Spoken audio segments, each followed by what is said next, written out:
In an Italian TV interview last week, Pope Francis suggested a line in the Lord's Prayer could be better translated. It was a bit controversial. The Holy Father mentioned the phrase, "lead us not into temptation."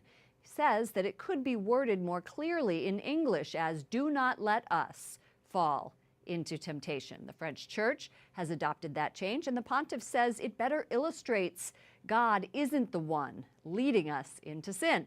Joining us now to discuss is Monsignor Charles Pope, where he's pastor at Holy Comforter St. Cyprian right here in Washington, D.C., is a prolific author. You oppose the idea of changing the translation of the Lord's Prayer, and one of the reasons that you say is because "lead us not into temptation" is most straightforward and linguistically accurate, coming from the Greek.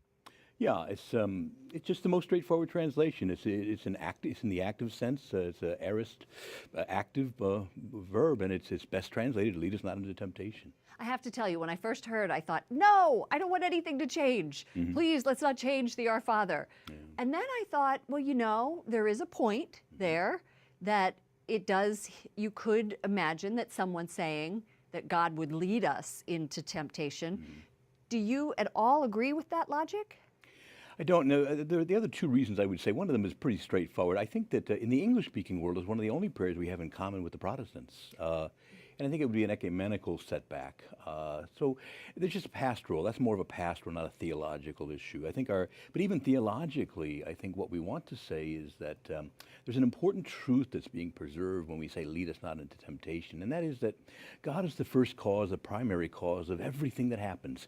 God leads me in the sense that He goes before me, holding me in existence and holding all existence in existence. He's the first cause of everything, and we in scientific and rational ages, we only focus on secondary causes. We need to remember God ultimately holds all creation together, and that's what that word "lead," I think, says to us. Well, Monsignor, your very careful, cohesive explanation is, of course, not what the secular media has been talking about. There are a couple of headlines I'd like to read to you.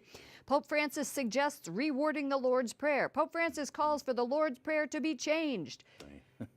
Isn't it true that often Catholic news is oversimplified? Yeah. Yeah, he's not calling for it. He's kind of taking sides, I think, on an issue. He prefers the translation that the French have adopted, obviously, and I don't. It's just a matter of difference of an opinion. But he's not directing us to do this. Of course, this would be up to the American bishops and others to stay in union with him. So he's not directing it, and he certainly can't change the actual text, which is in the Greek, the Greek New Testament. It's just a question of how do you best translate it so that people best understand it. There are pastoral issues, but there's also theological issues, and all of those I think have to be balanced. But to be fair, he's not calling for it. He's sort of taking sides on an issue. Thank you so much, Monsignor Charles Pope, pastor at Holy Comforter St. Cyprian right here in Washington, D.C. Good to see you. Thank you. And finally tonight, 5 years ago today, the world saw the first tweet from a pope. Pope Benedict began the official account with this message. "Dear friends, I am pleased to get in touch with you through Twitter.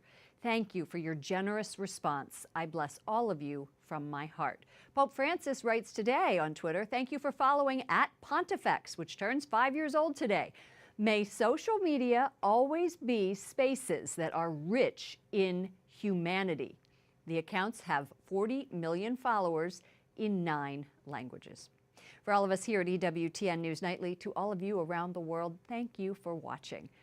We are going to leave you tonight with an anniversary near and dear to our hearts. Name of Jesus, who is Lord, may his eternal word be proclaimed. This network was formally established and incorporated by Mother Angelica on this day in 1980.